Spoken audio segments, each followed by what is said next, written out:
বলিউডের ইতিহাসে 2006 সালের ছবি রং দে বাসন্তী এখনও সমানভাবে আলোচিত।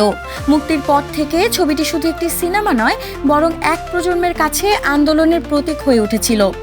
অথচ মুক্তির আগে সিনেমাটি নিয়ে নির্মাতা ও অভিনয় শিল্পীদের মনে ছিল প্রবল অনিশ্চয়তা। এমনকি ফ্লপের আশঙ্কায় তারকারা নিজেদের পারিশ্রমিকের অংশ ফেরত দিয়েছিলেন প্রযোজকদের হাতে। সম্প্রতি এক সাক্ষাৎকারে অভিনেত্রী সোহা আলী খান সেই সময়কার অভিজ্ঞতা শেয়ার করেন। তিনি জানান, ছবির প্রচারণার সময় প্রযোজকেরা অভিনেতাদের ফোন করে বলেছিলেন ছবিটি বক্স অফিসে মুখ থুবড়ে পড়তে পারে, তাই খরচ সামলাতে হলে শিল্পীদের পারিশ্রমিক ফেরত দেওয়া প্রয়োজন। তিনি বলেন, আমরা কেউই তখন কল্পনাও করতে পারিনি ছবিটি কত বড় প্রভাব ফেলবে। ফ্লপ হওয়ার ভয়ে প্রত্যেকে নিজেদের পারিশ্রমিকের কিছু অংশ ফেরত দিয়েছিলাম। কিন্তু মুক্তির পর পরিস্থিতি পাল্টে যায়। দর্শকদের ভিড়ে মুখরিত হয়ে ওঠে প্রেক্ষাগৃহ। রং দে বাসন্তী কেবল ব্যবসায়িক সাফল্যই পায়নি, তরুণ সমাজকে নাড়িয়ে দিয়েছিল গভীরভাবে।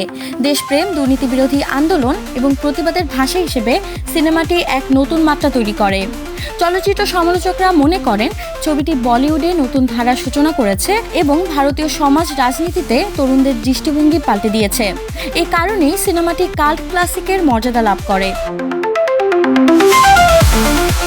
সোহা আলী খান জানান, শুটিংয়ের সময় দীর্ঘ 1 বছরের জন্য তিনি এবং তার সহ অভিনেতারা একসঙ্গে ছিলেন। পাঞ্জাব, রাজস্থান, দিল্লি এবং মুম্বাই দেশের নানা প্রান্তে শুটিং চলাকালীন তাদের মধ্যে গড়ে উঠেছিল গভীর বন্ধুত্ব। সিনেমাটোগ্রাফার বিনোদ প্রধান প্রতিটি দৃশ্যকে নিখুঁতভাবে ফুটিয়ে তুলতে ঘন্টার পর ঘন্টা ব্যয় করতেন। সোহা বলেন, আমরা এত সময় একসঙ্গে কাটাতাম যে মনে হতো সম্পর্কগুলো চিরকালের। রং দে বাসন্তী সোহা আলী খানের ক্যারিয়ারে গুরুত্বপূর্ণ মোড় এনেছিল। তবে 2018 সালে সাহেব বিবি और গ্যাংস্টার 3 ছবির পর তিনি অভিনয় থেকে দীর্ঘ বিরতি নেন।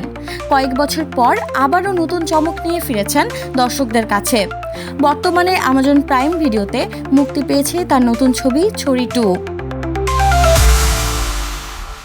হরর থ্রিলারধর্মী এই ছবিতে সোহা আলী খানের পাশাপাশি অভিনয় করেছেন নুসরত ভরুচা, গোশমীর মহাজানি ও জিতেন্দ্র কুমার। ছবিটি পরিচালনা করেছেন বিশাল ফুরিয়া। এখানে সোহা ভিন্ন ধারার চরিত্রে অভিনয় করেছেন, যা দর্শক ও সমালোচক উভয়ের কাছেই প্রশংসিত হয়েছে।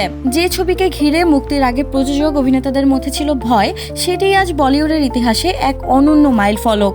রং দে বাসন্তী কেবল সিনেমা নয়, বরং এক প্রজন্মের চেতনা জাগানো গল্প, যা আজও সমানভাবে প্রাসঙ্গিক।